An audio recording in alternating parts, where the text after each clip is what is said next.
বাবাজি কোন এলাকার কোন মসজিদের ইমাম? মাশাআল্লাহ, আপনার বেতন কত? 4000। এই কপালপড়া এলাকার কোন লোক আছে এখানে? আছে? ছি ছি ছি ছি ছি, লজ্জা।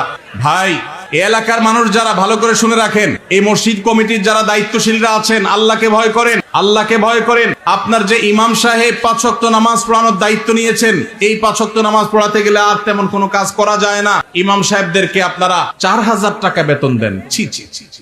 বাংলাদেশে কোনো কাজের লোকের বেতনে এখন 4000 টাকা পাওয়া কঠিন। ইমাম সাহেবদের এই অপমান, এটা কোন অবস্থাতে এলাকাবাসী সহ্য করা উচিত না। এই মসজিদ কমিটির বা এই মসজিদের মুসল্লিরা কেউ থাকলে হাত তোলেন।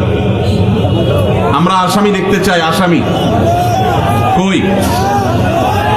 আসামি আছে এখানে? আল্লাহ তাআলা আমাদের ভাইদেরকে হেদায়েত দান করুন, আমরা দোয়া করি। ভাইদের প্রতি আমি আজকে আহ্বান করে রাখলাম, মেহেরবানি করে ইমাম সাহেবের বেতন বাড়াই দিবেন। এর আগে কুমিল্লার আরেক এলাকাতে এরকম ইমাম সাহেবদের অবস্থা। কুমিল্লা জেলার বদনামি করে ফেলবেন তো আপনারা। হ্যাঁ, এত বড় জেলা, এত ঐতিহ্যবাহী জেলা, ইমাম সাহেবদের বেতন 4000 টাকা। ছি ছি ছি, কোনোভাবে এটা মানা যায় না, কোনোভাবে এটা মানা যায় না। আল্লাহর ওয়াস্তে এটা পরিবর্তন করবেন তো ইনশাআল্লাহ। এই যে ইমাম সাহেব গরু কোরবানি করে টাকা কামাই করবে, খতম পড়ে টাকা কামাই করবে, দোয়া পড়ে টাকা কামাই করবে, কেন?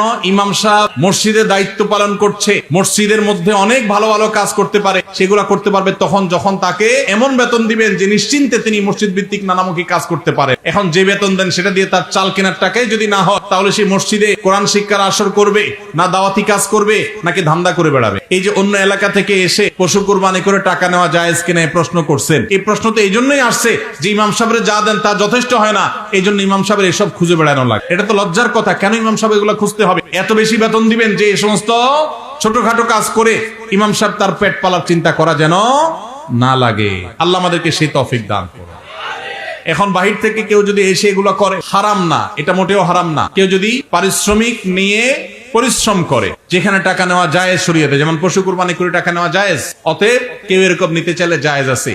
এলাকার ইমাম সাহেব নিবে, বাইরে কেউ আসতে পারবে না, এমন কোনো কথা নাই। কোরআন হাদিসে এটা ইমাম সাহেবের হক বলতে কোনো কিছু নাই, যে কেউ করতে পারে। তবে হ্যাঁ, কোন এলাকার ইমাম সাহেবের বেতন যখন অনেক কম, আরেকজন সচ্ছল মানুষ, তিনি ইমাম সাহেব বেচারার বেতন কম, এলাকাবাসী নালায়েক নাখান্দা, তাদের রুচির বৈকল্য দেখা দিয়েছে, যেন ইমাম সাহেবের বেতন সম্মানজনক ভাবে দেয় না। এরকম অবস্থায় বাহির থেকে একজন মানুষ যার অনেক উপার্জন আছে, সে এসে ইমাম সাহেব 2-4 পয়সা এখান থেকে পায়, এটাতে ভাগ বসানো অবশ্যই তার অনুচিত।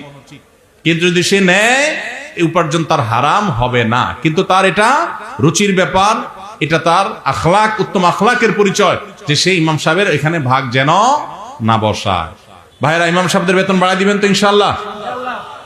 এত প্রবাসী এখানে, ইমাম সাহেবদের বেতন 4000-5000 কেন ভাই?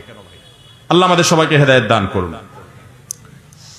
মসজিদের ইমাম সাহেবের জন্য টাকা কালেকশন করে সেই টাকা মসজিদের ফান্ডে জমা রাখা যাবে কিনা? ইমাম সাহেবের জন্য টাকা কালেকশন করে সেই টাকা মসজিদে রাখতে পারবেন কিনা? এই অপকর্মটা ঈদের সময় বেশিরভাগ ঈদগাহে, বেশিরভাগ মসজিদে হয়। টাকা তোলার সময় গামছা নিয়ে বলতেছেন ইমাম মুয়াজ্জিনের হাদিয়া দেন। টাকা উঠছে 20,000, ইমাম মুয়াজ্জিনের 10,000 ভাগ করে দিয়ে বাকিটা মসজিদে রেখে দিচ্ছেন। মসজিদ কমিটির লোকেরা পরিষ্কার একটা হারাম কাজ করলেন। মনে করছেন আল্লাহর ঘরের জন্য দুর্নীতি করলে আল্লাহ ছেড়ে দিবে না? টাকা তোলার সময় যদি ইমাম মুয়াজ্জিনের জন্য বলেন, তাহলে এটা ইমাম মুয়াজ্জিনকেই দিতে হবে, ওইটা মসজিদে রাখতে পারবেন না। টাকা যদি ইমাম সাহেবের জন্য বলেন যে ইমাম সাহেবের হাদিয়া, মুয়াজ্জিন সাহেবের হাদিয়া, যেটা বলে তুলবেন সেটাই করতে হবে। নসুল ওয়াকিফে কানাসিস শারিআ, দাতা যে জন্য দিবে আপনাকে সেই খাতে খরচ করতে হবে। আপনি ইমাম সাহেবরে সামান্য কিছু দিয়া, বুঝ দিয়া বাকিটা মসজিদে রেখে দিয়েছেন, এটার নাম দুর্নীতি। এটার নাম কি? এটা জায়েজ নাই। অনেক কমিটির ভাইরা এটা করেন, চিন্তা করছে সারা জীবন নিজের জন্য চুরি, 2 নাম্বারই দুর্নীতি করলাম, এবার আল্লাহর ঘরের জন্য একটু 2 নাম্বারই করি। জায়েজ হবে ভাইরা আমার? এই জন্য সতর্ক থাকতে হবে, খবরদার। আর ইমাম সাহেবদেরকে বসায়া ঈদের দিন গামছা নিয়ে তাদের জন্য টাকা তোলা, এটাও তো আরেক লজ্জার কথা। ইমাম সাহেবদেরকে হাদিয়া দিবেন, এটার জন্য তাদেরকে বসায় রেখে তাদের সামনে ভিক্ষা করবেন, টাকা তুলবেন, এটা তো অপমানজনক কথা ইমাম সাহেবদের জন্য। কেন রে ভাই? এলাকাবাসী বিভিন্নভাবে ইমাম সাহেবদের ঈদ উপলক্ষে ঈদের তারা বেতন পাবে, বেতনের পাশে এক্সট্রা একটা বোনাস পাবে, সেই ব্যবস্থা করা যায় না? নিজেরা বেতন দানের টাকা বাড়াই দিয়া ইমাম সাহেবদেরকে, মুয়াজ্জিনদেরকে বোনাস দিবেন, তাদেরকে ভিক্ষা দিবেন না, তাদেরকে অপমান করবেন না। যে এলাকাবাসী তাদের ইমামকে সম্মান করতে পারে না, মর্যাদা দিতে পারে না, তাদের চাইতে হতভাগা, তাদের চাইতে দুর্ভাগা আর কেউ হতে পারে না। ভাইরা আমার, কুমিল্লার বদনামি শুরু হয়ে যাবে তো এরকম একের পর এক প্রশ্ন এগুলাই আসতেছে। আপনারা সবাই ইমাম সাহেবদের হক আদায় করার চেষ্টা করবেন তো ইনশাআল্লাহ। আর ইমাম সাহেব যারা, তাদেরকেও বলতেছি, আপনারাও নিজেদের আত্মমর্যাদা বজায় রাখবেন, প্রয়োজনে না খায় থাকবেন, কিন্তু নিজের মান সম্মান নষ্ট করে টাকা কামাই করতে যাবেন না। আল্লাহ আমাদের ইমাম সাহেবদেরকে সেরকম ইমাম হওয়ার তৌফিক দান করুন।